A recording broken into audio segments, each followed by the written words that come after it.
नमस्कार प्यारे दोस्तों, क्षेत्रफल और आयतन की क्लास में पिछले दो वीडियो में मैंने आपको समांतर चतुर्भुज और समचतुर्भुज के विषय में बता दिया है। आज हम लोग समलंब चतुर्भुज को लेकर चर्चा करेंगे। आज की क्लास में समलंब चतुर्भुज या ट्रेपीजियम के हम लोग जितने भी तरह के प्रश्न होंगे उन पर चर्चा करेंगे। इसका बेसिक कंसेप्ट समझेंगे। अभ्यास प्रश्न हम लोग आगे किसी वीडियो में करेंगे। तो आइए चर्चा शुरू करते हैं। सबसे पहले हम लोगों को समझना चाहिए समलंब चतुर्भुज होता क्या है। तो बेटा समांतर चतुर्भुज में आपने क्या कहा, भुजाओं के सम्मुख जोड़े समांतर होते हैं। समचतुर्भुज में भी भुजाओं के सम्मुख जोड़े समांतर होते हैं।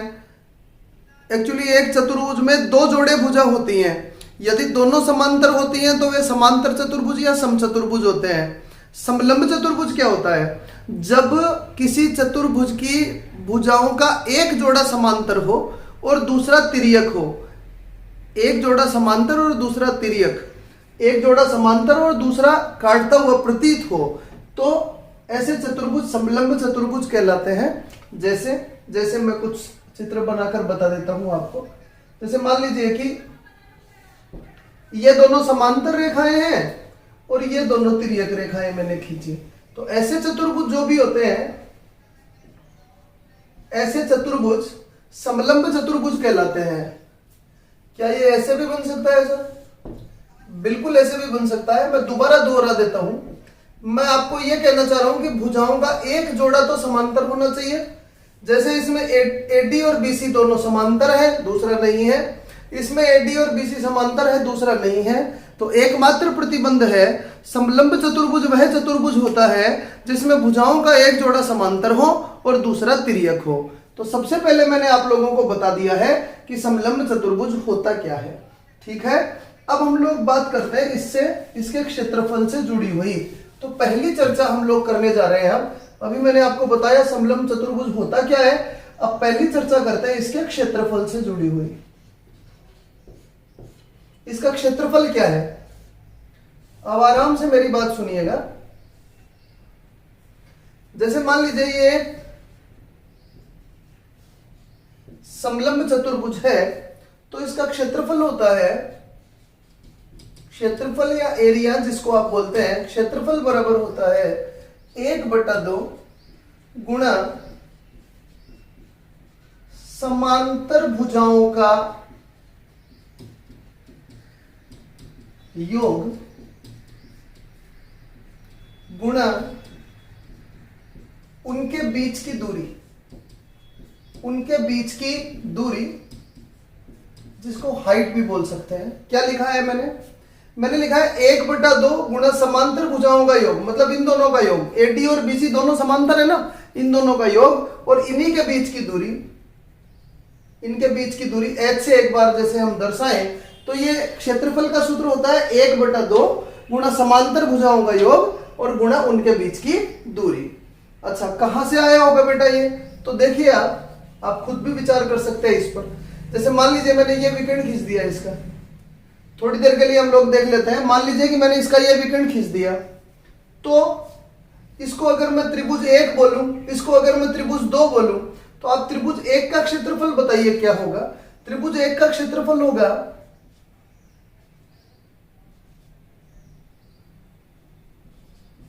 त्रिभुज 1 का एरिया होगा 1/2 गुणा आधार एडी गुणा ऊंचाई। मान लेते हैं कि इसकी ऊंचाई h है। ठीक है। अब दूसरे त्रिभुज का एरिया क्या होगा, इसका भी होगा 1/2 गुणा आधार, इसका आधार कितना है BC और ऊंचाई वही h है। अब आप मुझे ये बताइए कि आपको ये नहीं लगता है कि इन दोनों त्रिभुज का क्षेत्रफल अगर मैं जोड़ दूंगा तो समलंब चतुर्भुज का क्षेत्रफल हो जाएगा। तो यहां से मैंने 1/2 h कॉमन ले लिया, 1/2 h कॉमन ले लिया और ये हो गया AD प्लस BC। तो बेटा यही तो लिखा हुआ है यहाँ 1/2 फिर समांतर भुजाओं का योग AD और BC का योग और गुणा उनके बीच की दूरी या ऊंचाई। तो सबसे पहले पॉइंट में मैंने आपको समलंब चतुर्भुज के क्षेत्रफल के सूत्र के बारे में बता दिया है कि यह होता क्या है। दोबारा दोहरा देता हूं इसको मिटाते हुए। इसका सूत्र है 1/2 गुणा समांतर भुजाओं का योग गुणा उन्हीं के बीच की दूरी। ठीक है। अब अगर हम बात करें, अगर हम लोग बात करें, इस तरह का प्रश्न ज्यादा पूछा जाता है इसलिए मैं दोहरा देता हूं यहां। अगर हम लोग बात करें कि ये दोनों भुजाएं बराबर हैं, अगर हम बात करें कि जो असमांतर भुजाएं हैं वो समान हैं, तो यहां मिलाने पर ये और ये बराबर होगा, ये ए होगा तो ये भी ए होगा। यदि ये भुजा बराबर है तो अगर ये बी है तो इसके सामने वाला हिस्सा बी होगा और ये दोनों बराबर होंगे। जैसे मैं बोल देता हूं, और मान लीजिए कि एक समलंब चतुर्भुज में ये 10 है, ये 4 है और ये दोनों समान है। तो मैं आपको ये समझाना चाह रहा हूं कि अगर ये दोनों समान होंगी तो आप बोलेंगे अगर ये 4 है तो ये भी 4 होगा। ये अब ये पूरा 10 था तो 6 बच गया, 6 में से 3 ये होगा और 3 ये होगा। ठीक है, इसका क्या फायदा होगा ये प्रश्न करते समय आप लोगों को समझ में आ जाएगा स्वतः ही। पर आप ये जरूर याद रखना कि अगर ये दोनों भुजाएं बराबर हैं तो ये टुकड़े दोनों समान हो जाते हैं। ठीक है, आगे चर्चा करते हैं।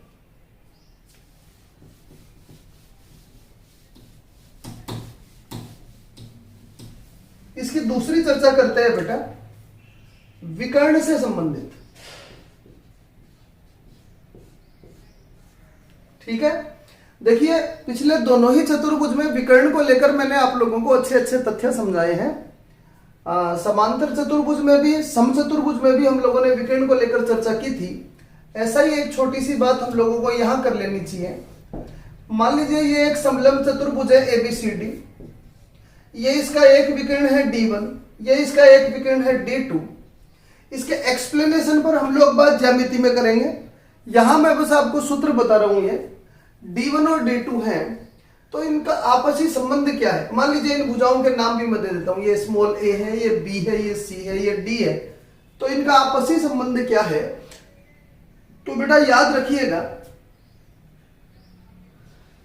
D1 square plus D2 square, इस तरह के फॉर्मूलाज मैंने आप लोगों को समांतर और समचतुर्भुज में भी बताए हैं। यहां विकर्ण और भुजा का संबंध बता रहा हूं तो वहां भी आप लोगों ने देखा है D1 square plus D2 square बराबर क्या होता है। यहां क्या होता है ये देखिए, D1 square plus D2 square बराबर होता है, इसकी असमांतर भुजाएं पहले लिखना तो आप लिखेंगे B square plus D square plus 2AC। आराम से समझ लीजिए, D1 square plus D2 square दोनों विकिरणों के वर्गों का योग क्या होता है, असमांतर भुजाओं के वर्गों के योग B square plus D square और समांतर भुजाओं के गुणनफल के दुगने के योग। तो इन दोनों का गुणनफल हो गया AC, उनका दुगना। तो दोबारा मैं बोल देता हूं B square plus D square plus 2AC। तो 2 पॉइंट मैंने आप लोगों के सामने रख दिए हैं। आगे बढ़ने से पहले एक बार इतना मैं दोहरा देता हूं, इसके आगे बहुत महत्वपूर्ण कंसेप्ट इसके आने वाले हैं। तो एक विराम हम लोग यहां ले लेते हैं। क्या कि समलंब चतुर्भुज के क्षेत्रफल का सूत्र होता है 1/2 गुणा समांतर भुजाओं का योग गुणा उनके बीच की दूरी। अब मैं ये कहूंगा कि अगर असमांतर भुजाओं की लंबाई समान है तो अभी इससे पहले जो मैंने आपको समझाया, दोनों तरफ जो त्रिभुज बनते हैं वो बराबर बनते हैं। ठीक है, अब हम लोग विकर्ण से संबंधित बात कर रहे थे, तो विकर्ण और भुजा संबंध क्या है कि दोनों विकिरणों के वर्गों का योग D1 square plus D2 square बराबर D1 square plus D2 square बराबर हमेशा ही किसके होता है, B square plus D square असमांतर भुजाओं के वर्गों का योग और इनके गुणनफल के दुगने के योग। तो AC का दुगना हो गया 2AC। तो मैंने लिख दिया B square plus D square और 2AC इन सबके योग के बराबर होता है। ठीक है, 2 पॉइंट मैंने आपके सामने रख दिए हैं। अगली चर्चा अब हम लोग करने जा रहे हैं, ध्यान से सुनना।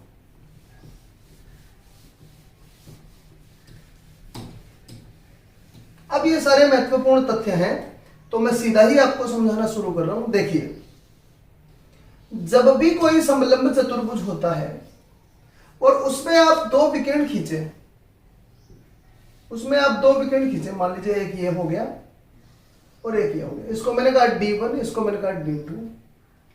तो असमांतर भुजाओं पर जो त्रिभुज बन रहे होते हैं, ये असमांतर भुजाओं पर जो त्रिभुज बन रहे होते हैं, और ये, वापस मेरी बात समझ लीजिए, जब आप समलंब चतुर्भुज में दोनों विकर्ण खींच रहे होंगे तो असमांतर भुजाओं पर जो त्रिभुज बन रहे होते हैं उन दोनों का एरिया निश्चित रूप से समान होता है। जैसे मैं इसको नाम दे देता हूं, एक बार मैंने कहा ए बी सी डी और ओ, ठीक है। तो मैं यहां यह समझाना चाह रहा हूं कि त्रिभुज एबीओ जो है उसका क्षेत्रफल बराबर होता है त्रिभुज डीसीओ के क्षेत्रफल के।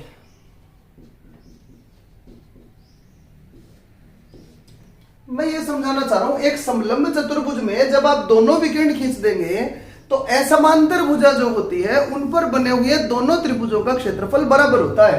अब क्यों होता है, इससे जुड़े हुए बहुत अच्छे अच्छे प्रश्न बनते हैं। अब क्यों होता है इस पर बात करेंगे, क्यों होता है ऐसा। तो आप देखिए सब, मैं एक त्रिभुज, मैं वर्बली बात कर रहा हूं, लिखकर नहीं समझा रहा, ध्यान से मेरी बात सुनना। मैं आपसे पहले बात करना चाहता हूं इसकी, इस त्रिभुज की, त्रिभुज एबीसी की। आप मुझे ये बताइए कि त्रिभुज एबीसी जो है, एबीसी जो है, क्या इसका एरिया, क्या इसका आधार बीसी है क्या? तो आप बोलेंगे बिल्कुल है। और क्या इसकी ऊंचाई एच है क्या? तो आप बोलेंगे बिल्कुल है। तो बेटा इसका एरिया क्या हो जाएगा, इस त्रिभुज का एरिया क्या हो जाएगा? इस त्रिभुज का एरिया हो जाएगा 1/2 गुणा बीसी गुणा एच। किसकी बात की मैंने? इस बड़े त्रिभुज की, इस बड़े त्रिभुज की बात कर रहा मैं। समझ रहे हैं आप मेरी बात? त्रिभुज एबीसी जो है उसका एरिया क्या होगा? आधार तो इसका बीसी है और ऊंचाई मैंने एच लिख दी है। अब मैं बेटा त्रिभुज बीसीडी की बात करना चाह रहा हूं। ये देखो त्रिभुज बीसीडी वाला, ये देखो ये वाला त्रिभुज, इसकी बात करना चाह रहा हूं। तो आप मुझे बताइए क्या इसका आधार भी बराबर बीसी है क्या? और क्या इसकी ऊंचाई भी एच ही रहेगी क्या? दोनों की ऊंचाई बराबर ही तो रहेगी, समांतर भुजाएं तो इसका क्षेत्रफल होगा 1/2 गुणा वही आधार बीसी और गुणा इसकी ऊंचाई कितनी है? एच। क्या आप मेरी बात समझ पा रहे हैं ठीक से? मैं आपको यह कहना चाह रहा हूं कि ये जो दोनों त्रिभुज मैंने लिखे हैं, त्रिभुज ए बी सी और त्रिभुज बी सी डी, ये समान आधार के त्रिभुज हैं, समान ऊंचाई के त्रिभुज हैं, इसलिए इन दोनों का एरिया बराबर होगा। मैं किन त्रिभुजों की बात कर रहा हूं एक बार वापस समझिए। मैं बोल रहा हूं एक तो ये त्रिभुज, ये दिख रहा होगा आपको, इसका एरिया, और अगर एक बार हम लोग इसको छुपा लें तो ये त्रिभुज, इसका एरिया, इन दोनों त्रिभुज का एरिया बराबर होगा क्योंकि दोनों का आधार और दोनों की ऊंचाई बराबर है। अब आप मुझे ये बताइए, आपने कह ही दिया है कि ये बड़े वाले जो त्रिभुज है इनका एरिया, इसका एरिया और इसका एरिया बराबर है। अब हम लोग बात करते हैं कि ये जो मैंने रेड से बना रखा है, छायांकित कर रखा है, इसका क्षेत्रफल कहां से आएगा? अगर आप इस त्रिभुज के क्षेत्रफल में से, इस त्रिभुज के क्षेत्रफल में से ये BOC, ये वाला त्रिभुज जो है, ये वाला त्रिभुज जो है, ये अगर आप ये घटा देंगे तो वो छायांकित भाग बचेगा क्या? बिल्कुल बचेगा। और अगर इसमें से आप ये घटा देंगे तो ये छायांकित भाग बचेगा क्या? बिल्कुल बचेगा। तो समान क्षेत्रफल के त्रिभुजों में से आपने ये समान एरिया ही तो घटाया है। मेरी बात समझ रहे हैं? इसमें से, इस त्रिभुज में से आपने यही तो घटाया है और इस त्रिभुज में से भी आप यही घटाएंगे तब ये बचेगा। तो फिर मैं यहां से ये कहूंगा कि इन दोनों का क्षेत्रफल भी बराबर होगा। क्यों होगा वापस समझ लीजिए। जो दो बड़े त्रिभुज मैंने आपको बताया उनका क्षेत्रफल बराबर है क्योंकि वे समान आधार और समान ऊंचाई के हैं, और दोनों में से हम लोग समान एरिया अगर निकाल दें, इसमें से भी यही एरिया निकाल रहे हैं, इसमें से भी यही एरिया निकाल रहे हैं, तो समान क्षेत्रफल के त्रिभुजों में से अगर आप समान क्षेत्र ही निकालोगे तो जो क्षेत्र बच जाएगा छायांकित, उनके क्षेत्रफल भी बराबर होंगे।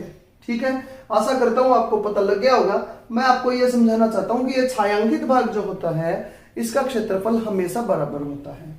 ठीक है, अब इसी बात को थोड़ा और आगे लेकर चलते हैं।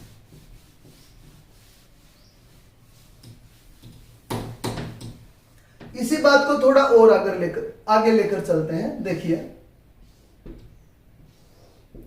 मैंने आप लोगों को बोला कि अगर आप ये खींच देंगे D1 और D2 खींच देंगे D1 और D2 खींच देंगे तो ये दोनों के एरिया बराबर होते हैं। ऐसा ही मैंने आप लोगों को बोला है। अब अगर मैं इनके एरिया को अलग अलग नाम दे दूं, माना इसका एरिया A है, माना इसका एरिया B है, माना इसका एरिया C है और माना इसका एरिया D है। अगर मैं ऐसा कह देता हूं, समझ रहे हैं आप मेरी बात? तो यहां से मैं ये कहना चाहता हूं कि हमेशा A गुणा C बराबर B गुणा D के होता है। मतलब इन दोनों का गुणनफल इन दोनों के गुणनफल के बराबर होता है। अब आपको ये तो बहुत अच्छे से पता है ये दोनों बराबर हैं, तो अगर मैं इसको B कह दूं, अगर D को मैं B भी कह दूं, ये दोनों का एरिया बराबर ही तो है, तो फिर यहां से मैं बोल सकता हूं कि D की जगह अगर मैं B रख दूं तो B स्क्वायर बराबर AC होता है। अगर इन दोनों की जगह मैं B रख दूं तो B गुणा B बराबर A गुणा C होता है। क्यों होता है अभी समझा देता हूं, पर इससे जुड़े हुए काफी प्रश्न पूछ लिए जाते हैं। जैसे मैं बोलूं कि एक समलंब चतुर्भुज में आराम से आप देखिएगा, एक समलंब चतुर्भुज में दोनों विकर्ण खींच दिए गए हैं, A B C D और O, ठीक है, दोनों विकर्ण खींच दिए गए हैं। अब मैंने कहा कि त्रिभुज ए और डी का क्षेत्रफल 25 सेंटीमीटर स्क्वायर है, मान लीजिए मैंने कहा 25 सेंटीमीटर स्क्वायर है, और त्रिभुज बी और सी का क्षेत्रफल 36 सेंटीमीटर स्क्वायर है, तो आपको बताना ए और बी का क्षेत्रफल क्या होगा। आपका प्रश्न है ए और बी का क्षेत्रफल क्या होगा। तो आप अच्छे से जानते हैं कि इसका क्षेत्रफल अगर x होगा तो इसका क्षेत्रफल भी x होगा। असमांतर भुजाओं पर बने हुए दोनों त्रिभुजों का क्षेत्रफल बराबर होता है। तो यहां से आप क्या बोलेंगे बेटा, एक्स स्क्वायर, इन दोनों का गुणनफल बराबर किसके हो गया, 25 गुणा 36। तो क्या x बराबर 5 गुणा 6 हो गया? तो आप बोलेंगे इसका एरिया हो गया 30 सेंटीमीटर स्क्वायर। ठीक है, मैंने आपको प्रश्न से परिचित करवा दिया है कि इन दोनों का गुणनफल इन दोनों के गुणनफल के बराबर होता है, और चूंकि ये बराबर है तो दोनों जगह ही आप x मान सकते हो। ठीक है, इससे जुड़ा हुआ एक प्रश्न और एसएससी में पूछा गया, वो भी मैं आपके सामने रख देता हूं। अगर दो समांतर भुजाएं हैं, ये दो समांतर भुजाएं हैं, ध्यान से मेरी बात सुनना, ये दोनों समांतर भुजाएं हैं, ये AB है और ये CD है और O, ये दोनों समांतर भुजाएं AB और CD समांतर हैं। इसने क्या क्या दिया है, AB समांतर CD। ठीक है, अभ्यास में मैं आपसे और करवाऊंगा इस तरह के प्रश्न, पर अभी ये तथ्य समझाने के लिए मैं आप लोगों से चर्चा कर रहा हूं। तो मैंने बोला AB और CD दोनों समांतर हैं।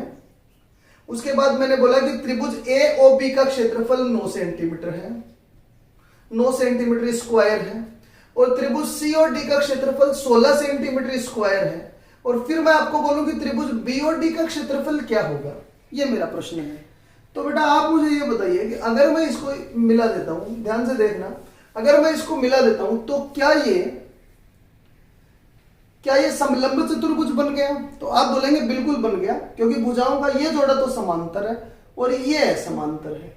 तो अभी मैंने आपको समझाया कि असमांतर भुजाएं जो होती हैं उन पर बनने वाले त्रिभुज के क्षेत्रफल बराबर होते हैं।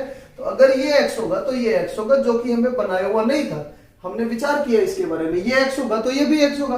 तो आप बताइए x स्क्वायर बराबर 9 गुणा 16 हो गया क्या? 9 गुणा 16 हो गया, तो x बराबर क्या हो गया, 3 गुणा 4, तो x बराबर हो गया 12 सेंटीमीटर स्क्वायर। ये इसका एरिया हो गया। ठीक है, एक और तथ्य मैंने आपके सामने रख दिया है। अब विषय ये है कि सर ये आया कहां से, तो मैं ये बात भी आपको समझा देता हूं। बाय द वे आप लोगों के लिए ये बात जरूरी है कि ऐसा होता है। अगर आप ये समझ लेते हैं कि आया कहां से, तो आप बहुत अच्छी स्थिति में पहुंच जाते हैं। अगर आपको नहीं भी पता लगता है तो आप कोई बुरी स्थिति में नहीं गए हैं, कम से कम आपको ये पता होना चाहिए जो मैंने बताया। अच्छा, कहां से हो गया वो भी बात कर लेते हैं। देखिए,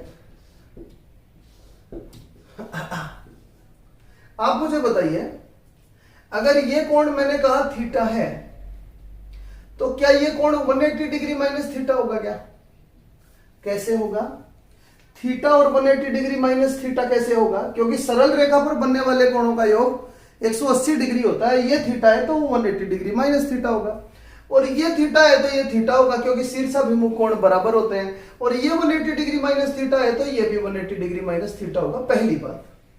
ओके, अब इन भुजाओं को मैं, इन विकिरणों को मैं नाम दे देता हूं। इसको मैंने कहा ए, इसको मैंने कहा बी, सी और डी, ठीक है। और इनके क्षेत्रफल को भी मैं लिख देता हूं। इसका क्षेत्रफल ए है, इसका बी है, इसका सी है और इसका डी है। कैपिटल में मैंने लिख दिया है, ठीक है। तो आप बताइए, ए क्षेत्रफल ए का निकाल सकते हो क्या? ए एक त्रिभुज है, आप मुझे बताइए इसका क्षेत्रफल आप निकाल सकते हो क्या? तो आप कहेंगे बहुत आराम से निकाल सकते हैं। हम बोलेंगे 1/2 ए बी। मैंने सिखाया है आपको एक सूत्र कि समीपस्थ भुजाओं का गुणनफल और उन्हीं के बीच का कोण साइन के साथ। तो बेटा ये हो गया साइन 180 डिग्री माइनस थीटा, और sine 180 degree minus theta sine theta के बराबर ही होता है। तो इसको मैंने लिख दिया, ए बराबर क्या है? ए बी, और उन्हीं के बीच का कोण साइन थीटा। अब बताइए बी का एरिया क्या होगा? बी का एरिया होगा बेटा 1/2 BC, और उसी के बीच का कोण साइन के साथ साइन थीटा। त्रिभुज के क्षेत्रफल के 5 सूत्र मैंने बताए आपको, उनमें ये भी है। अब आप मुझे बताइए सी का क्षेत्रफल आप निकाल सकते हैं क्या? तो आप बोलेंगे बहुत आराम से, सी का क्षेत्रफल हो गया, सी का क्षेत्रफल हो गया 1/2 CD साइन थीटा, और ऐसे ही डी का क्षेत्रफल हो गया 1/2 AD sine theta. Actually sine 180 degree minus theta भी साइन थीटा की ही वैल्यू देता है, ठीक है। ये बात समझ में आ गई है आपको? अब अगर यहां से मैं ए और सी को गुणा कर दूं तो क्या निकल कर आया? ए गुणा सी बराबर, इन दोनों को गुणा करेंगे तो 1/2 को 1/2 से करूंगा तो 1/4 ABCD साइन स्क्वायर थीटा।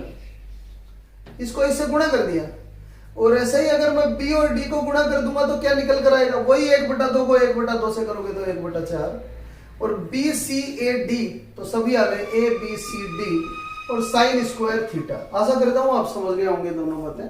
तो अब बताइए ए और सी का गुणनफल ये है और बी और डी का गुणनफल ये है, तो क्या ये दोनों बराबर है क्या? बराबर है। तो यहां से मैंने बोल दिया ए गुणा सी बराबर बी गुणा डी।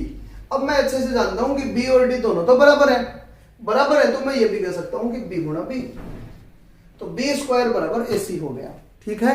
यही बात मैं आपको समझाना चाह रहा था। इस पर ज्यादा ज्ञान इसलिए नहीं दे रहा हूं, बहुत आराम से इसलिए बता रहा हूं क्योंकि अभी हम लोग क्षेत्रफल के स्तर पर ही इन चीजों को सीख रहे हैं। जब ज्यामिति में पढ़ेंगे तो ज्यादा डेप्थ से पढ़ेंगे, ठीक है। तो मैंने आप लोगों को एक और पॉइंट बता दिया है। अभी मैं सारे पॉइंट एक साथ दोहरा जरूर दूंगा आप लोगों के लिए।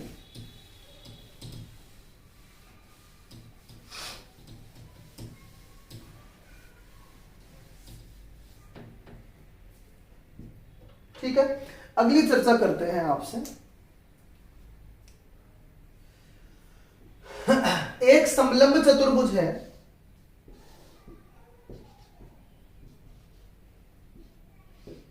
ABCD। एक समलंब चतुर्भुज है ABCD। अगर इसकी असमांतर भुजाओं के मध्य बिंदुओं को मिला दिया जाए, जैसे मान लीजिए मैंने ये बोला ये PQ है, अगर मिला दिया जाए तो ये PQ क्या होता है?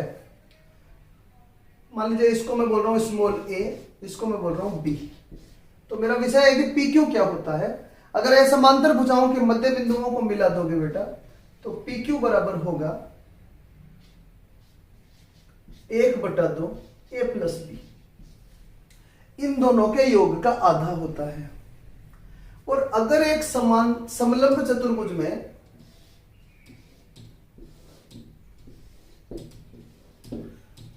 ABCD में,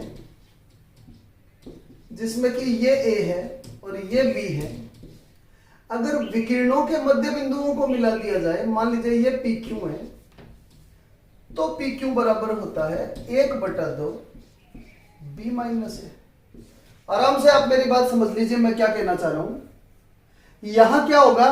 1/2 इन दोनों का योग, और यहां क्या होगा? 1/2 इन दोनों का अंतर, ठीक है। तो ये परिणाम तो आप निश्चित रूप से ध्यान रखना। ये आया कहां से, ये मैं जरूर आप लोगों को अभी बता देता हूं, ठीक है। तो बातचीत करते हैं ये कहां से आए होंगे।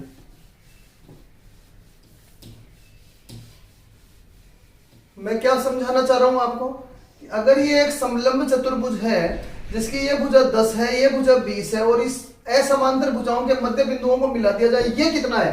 अगर आपसे ये पूछा जाए तो इन दोनों के योग का आधा होता है, तो ये 15 होगा, समझ रहे हैं। और अगर विकिरणों को, तो फिर इनके अंतर का आधा होगा। विकिरणों के मध्य बिंदुओं को मिलाने पर जो लाइन मिलेगी वो इनके अंतर का आधा होगा। अब ऐसा होता क्यों है, ये बात जरूर हम लोग करेंगे, ठीक है। तो देखिए, ये मैंने एक समलंब चतुर्भुज बनाया ABCD। मैं बहुत रफ में आप लोगों को ये बात समझा रहा हूं, सीधे आपके दिमाग पर ये चोट करेगी, आप ध्यान से सुनना, बिल्कुल ठीक से आपको पता लगेगा।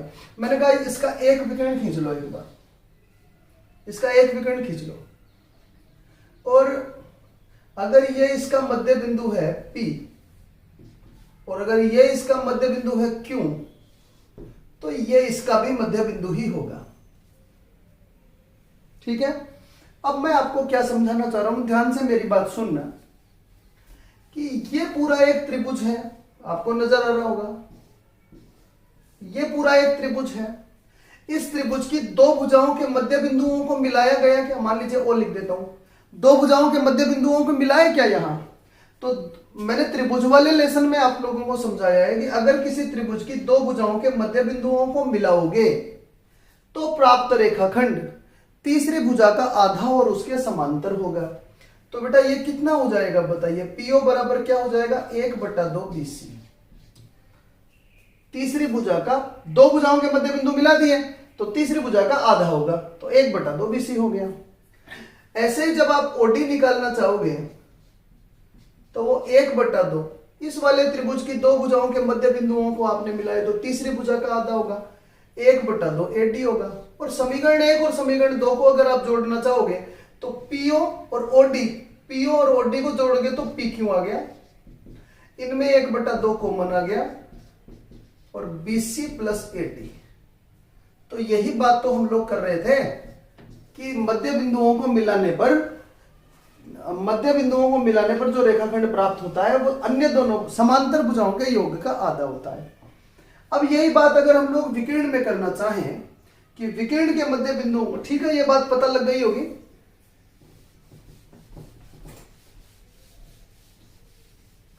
अब यही चर्चा अगर हम लोग विकिरण में करना चाहें तो ध्यान से मेरी बात सुनना।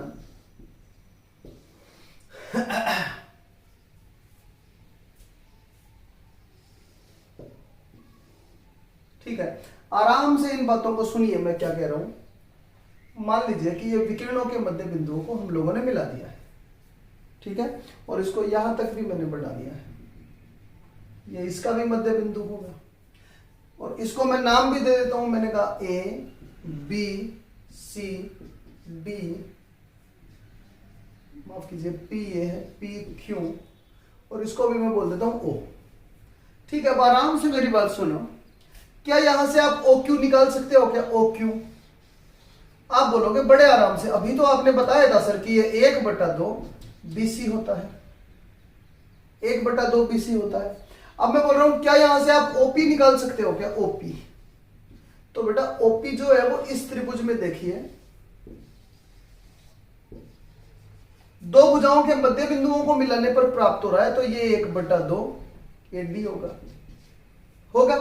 अब आप मुझे बताइए PQ कब प्राप्त हो? PQ तभी तो प्राप्त होगा जब आप OP में से, माफ कीजिए OQ में से OP घटा देंगे, तभी तो प्राप्त होगा। तो यहां से मैं आपको बोलना चाह रहा हूं, घटा दो दोनों समीकरणों को, OQ माइनस OP बराबर 1/2 कॉमन ले लिया, पहले OQ ही बोलना था, हाँ ठीक है, BC माइनस AD। तो OQ माइनस OP, OQ में से अगर आप OP घटा दोगे तो क्या ये PQ बच गया क्या? तो PQ बराबर हो गया 1/2 BC माइनस AD। तो बेटा यही बात मैं इतनी देर से समझा रहा आप लोगों को कि भुजाओं के, असमांतर भुजाओं के मध्य बिंदुओं को मिलाने पर 1/2 इन दोनों भुजाओं का योग होता है, और विकिरणों के मध्य बिंदुओं को मिलाने पर इन दोनों के अंतर का आधा होता है। ठीक है, आराम से वीडियो को पॉज करना, दोबारा समझने की कोशिश करना। इसके कुछ संबंध और हैं जो मैं आपको ज्यामिति में बताना पसंद करूंगा कल की क्लास में। बस आज केवल इसका कंसेप्ट बताना था, मैंने बता दिया है। कल की क्लास में हम लोग क्या बात करने वाले हैं, हम लोग चक्रीय चतुर्भुज से संबंधित सारी बातें करेंगे, और जो सामान्य चतुर्भुज जिनके बारे में हमने पढ़ा ही नहीं, हमने सीधा समांतर चतुर्भुज से पढ़ना शुरू कर दिया था, तो वो पढ़ेंगे। तो अगली क्लास के साथ ही आपकी 2D आकृतियों की क्लास खत्म हो जाएगी। तब हम लोग 3D का अध्ययन, घन, घनाभ, बेलन, शंकु, इन सब का अध्ययन करना शुरू कर देंगे, आयतन संबंधित चर्चा करना शुरू कर देंगे। तो आज मैंने आपको क्या क्या पढ़ाया मैं एक बार याद दिला देता हूं आपको, बिल्कुल ठीक से आपको पता होना चाहिए। पहला कि क्षेत्रफल क्या होता है, तो क्षेत्रफल होता है 1/2 गुणा समांतर भुजाओं का योग, अगर मैं उन्हें ए और सी कह देता हूं, और गुणा उनके बीच की दूरी। 1/2 गुणा समांतर भुजाओं का योग गुणा उनके बीच की दूरी। दूसरा पॉइंट मैंने आप लोगों को बताया कि अगर किसी समलंब चतुर्भुज में भुजाएं ए, बी, सी और डी हैं और विकर्ण जो है वो अगर D1 और D2 हैं, तो D1 square plus D2 square बराबर होता है B square plus D square, इन दोनों का योग, प्लस इन दोनों के वर्गों का योग, प्लस 2AC, इनके गुणनफल के दुगने के योग के बराबर। तीसरा मैंने आप लोगों को बताया कि अगर ये दोनों बराबर हैं तो ये x होगा, तो फिर ये भी x ही होगा, बराबर हिस्सा होता है। चौथा मैंने आप लोगों को बताया कि अगर किसी समलंब चतुर्भुज में आप दो विकर्ण खींच रहे हैं तो असमांतर भुजा पर बने दोनों त्रिभुज के क्षेत्रफल बराबर होते हैं। पांचवा मैंने आपको बताया कि किसी भी समलंब चतुर्भुज में अगर ये A1, अगर ये A2, अगर ये A3 और अगर ये A4 है, तो A1 इंटू A3 इन दोनों का गुणनफल बराबर होता है A2 इंटू A4, इन दोनों के गुणनफल के बराबर होता है। अब यहां यह भी बात आप याद रखिए कि A2 और A4 तो खुद ही बराबर होते हैं, तो यहां मैं दोनों को A2 भी लिख सकता हूं और यहां दोनों को A4 भी लिख सकता हूं। फिर 6वें नंबर पर मैंने आप लोगों को बताया कि किसी समलंब चतुर्भुज में अगर असमांतर भुजाओं के मध्य बिंदुओं को मिला दोगे और अगर ये A और B हैं, तो ये जो भुजा है ये 1/2 A प्लस B होगी, उन दोनों के योग की आधी होगी। और फिर 7वां पॉइंट मैंने आप लोगों को बताया कि अगर विकिरणों के मध्य बिंदुओं को मिलाया जाए तो ये जो लाइन होगी, अगर ये A है ये B है, तो इनके अंतर की आधी होगी, 1/2 B माइनस, इनके अंतर की आधी होगी। ये समलंब चतुर्भुज के कुछ महत्वपूर्ण नियम हैं। आप में से जो लोग पटवारी की एग्जाम देंगे उनकी एग्जाम में फील्ड बुक नाम का एक चैप्टर और आएगा जिसमें भी समलंब चतुर्भुज का बहुत महत्वपूर्ण योगदान होगा। ठीक है, तो बिल्कुल अच्छे से इसको पढ़ना। अब इसमें काफी चीजें बच गई है। ये तो मैंने कहा कि मध्य बिंदु है, अगर मैं कहता ये 2:3 में अगर है, मान लीजिए ये लाइन 2:3 में है, तो क्या करेंगे? तो बेटा इन सब पर हम लोग ज्यामिति में चर्चा करेंगे। अभी भी मैं आपको ज्यादा खोलकर बता रहा हूँ सारी चीजों को, इतनी आवश्यकता नहीं थी, पर चूंकि समलंब चतुर्भुज पढ़ रहे थे तो मैंने सोचा सारी चीजें ही आपके सामने रखी जाएं। अगली क्लास में चक्रीय चतुर्भुज के साथ मिलते हैं। आप एक कॉपी बनाइए, अच्छे से नोट्स लिखिए। आप में से जो विद्यार्थी आज ही जुड़े हैं वो पिछले वीडियो जरूर देखें। अगर आपको वीडियो पसंद आते हैं तो कृपया इन्हें लाइक करें, दूसरे बच्चों तक पहुंचाएं ताकि ज्यादा से ज्यादा लोग इन क्लासेज का फायदा उठा सकें। तो मिलते हैं अगली क्लास में। Thank you very much.